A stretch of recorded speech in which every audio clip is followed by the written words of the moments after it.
Hi friends, welcome back to Sakhi. Anandi ఆఫీస్లో work చేసుకుంటూ ఉంటుంది. తన పక్కనే ఆఫీస్లో వర్క్ చేస్తున్న అమ్మాయి నిలబడి ఉంటుంది. ఆనంది ఫైల్స్ చూస్తూ కాస్త ముందుకి వంగుతుంది. అప్పుడు మెడలో ఉన్న తల్లి బయటకి వచ్చి ఆ అమ్మాయికి కనిపిస్తుంది.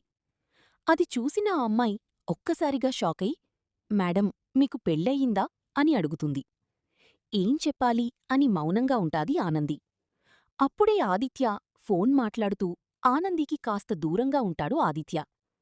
ఆనంది ఏం చెప్తుందో అని వినడానికి గుంటనక్కల్లా జీవన, అలేఖ్య చాటుగా నిలబడి వింటూ ఉంటారు. అసలు మీకు పెళ్ళయిందని మాకు తెలియదు మేడం, స్టిల్ బ్యాచిలరేట్ అనుకుంటున్నాను అని ఆ అమ్మాయి అంటుంది. లేదు, నాకు పెళ్ళయ్యింది అని చెప్తుంది ఆనంది. అసలు మీ హస్బెండ్ ఎవరు మేడం, చెప్పండి మేడం అని బ్రతిమలాడుతుంది. అసలు మీ హస్బెండ్ ఏం చేస్తూ ఉంటారు అని ఆ అమ్మాయి అడుగుతుంది. ఆదిత్య గురించి చెప్తుందా అని అలేఖ్య జీవనతో అంటుంది. చూద్దాం ఏం చేస్తుందో అని జీవన అంటుంది. ఇంకా ఆ అమ్మాయి, చెప్పండి మేడం, ఒకసారి ఆయన ఫోటో చూపిస్తారా అని అంటూ ఉంటుంది. ఆనంది మటుకు మౌనంగా నిలబడి ఉంటుంది. మరిన్ని అప్డేట్స్ కోసం ప్లీజ్ సబ్స్క్రైబ్ చేయండి. Thanks for watching.